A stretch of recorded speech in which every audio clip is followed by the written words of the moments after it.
Halo, sekarang saya akan menjelaskan segmen link. Pada segmen kelima ini, saya akan menjelaskan lanjutan dari segmen sebelumnya, yaitu pengukuran gelombang secara 2 dan 3 dimensi. Kalau sekarang lebih luas cakupan dari kita dapat mendapatkan gambaran gelombang di atas permukaan laut, misalnya dengan 2 dimensi atau 3 dimensi. 2 dimensi berarti kita sudah berbicara posisi dan juga ketinggian dari gelombang, tapi dia itu pada satu waktu saja. Kalau 3 dimensi sudah berbicara juga dimensi waktu, ya, yang bekerja terhadap perpindahan gelombang di suatu daerah. Caranya bisa dengan berbagai macam. Yang pertama itu dengan menggunakan radar, jadi pengamatan dari atas dengan remote sensing dari jauh, dengan SAR atau Synthetic Aperture Radar. Jadi radar ini dia mentransmisikan gelombang radio, gelombang elektromagnetik, ya. Jadi satelit radar mentransmisikan gelombang elektromagnetik ke permukaan laut, misalnya, dan dikembalikan balik lagi gitu ya ke radar tersebut. Hingga misalnya ini ada tinggi gelombang tertentu ya, dan juga ini ada tinggi gelombang tertentu. Jadi dia sama seperti mendapatkan kira-kira bentuk topografi dari permukaan laut, ya. Jadi dapat memetakan kira-kira gambaran dari arus, kemudian yang paling penting di sini adalah gelombang untuk mendapatkan tinggi dari gelombang tersebut. Jadi kita tahu nih, ya ini salah satu gambaran bagaimana si radar tersebut dapat mendapatkan gelombang di suatu daerah. Misalnya nama satelitnya ya itu adalah satelit altimetri gitu ya, atau radar altimeter.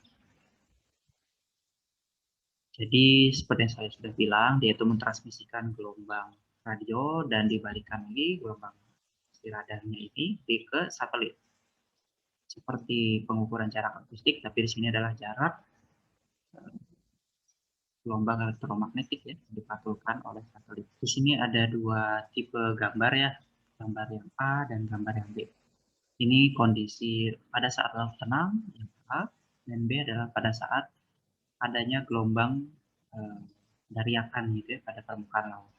Kalau kita bisa simpulkan dari gambar ini, pada gambar A, penjalaran dari si gelombang radar terhadap muka laut itu dia lebih merata ya. Jadi di sini pertama sebelum dia kena dari radar sampai menuju ke sana gitu ya, sampai dia itu terkena oleh radar sepenuhnya, dia menjalar secara merata ya. Bandingkan di gambar B nih, nah gambar B dia ini lebih tidak merata. Kalau sebelumnya dia ini langsung gitu ya kena semuanya, kalau di gambar B dia ini tidak serta-merta radarnya itu terkena seluruh permukaan dari laut, karena ada yang pertama kena, ada yang kedua baru kena gitu ya. Pada waktu yang kedua baru kena karena adanya ini tinggi gelombang yang tidak sama. Jadi ada yang misalnya di sini adalah pada waktu pertama yang kena dari radar adalah eh, gelombang yang mempunyai tinggi lebih tinggi gitu ya dari gelombang yang mempunyai lembah.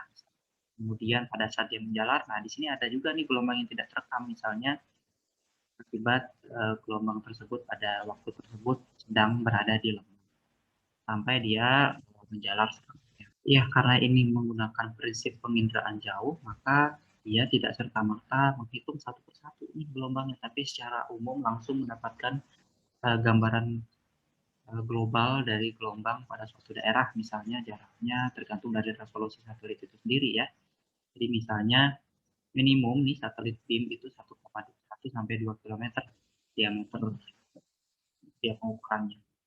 Kemudian diakumulasikan selama pengamatan 1 detik, misalnya reflection 1 detik, itu dirata-ratakan gelombangnya sehingga mendapatkan gambaran seperti ini. Nah ini kira-kira gambaran dari hasil pencitraan penginderaan jauh untuk mendapatkan gambaran global gelombang di atas permukaan bumi. Gitu ya. Kita lihat di sini semakin dia itu merah semakin tinggi ya. Ya kesimpulannya jadi ada tiga tipe pengamatan gelombang. Yang pertama itu adalah 1 dimensi, yang kedua itu dengan 2 dimensi, yang ketiga itu 3 dimensi. Kalau 1 dimensi itu Dia itu ditempatkan instrumennya secara tetap di posisi tertentu, stabil, mendapatkan kira-kira time series dari vertikal riak air atau gelombang secara vertikal gitu ya. Instrumennya ada buoys, ada pressure gauge, ada ADCP. Parameternya biasanya ya tinggi gelombang gitu ya, terus periode terhadap waktu itu sendiri. Kalau dua dimensi mendapatkan gambaran permukaan air laut gerakannya secara instan pada satu waktu saja, tidak secara time series. Kalau yang three dimensional, tiga dimensi mendapatkan gambaran time series terhadap perubahan riakan permukaan air laut. Itu dengan menggunakan perekaman secara terus-menerus ya, kontinu, dengan menggunakan penginderaan jauh, atau dengan menggunakan video, atau dengan menggunakan radar. Jadi parameternya akan lebih banyak. Di sini ada panjang gelombangnya, ada periodenya, ada tinggi gelombang itu juga ya. Kalau yang dua dimensi pasti ada tinggi gelombang, misalnya ada panjang gelombangnya di satu lokasi itu saja. Kalau yang time series kan dia relatif terhadap waktu, dia berubah-berubah nih panjang gelombangnya terhadap. Ya baik, itu saja jadi untuk segmen kelima. Terima kasih, selamat belajar.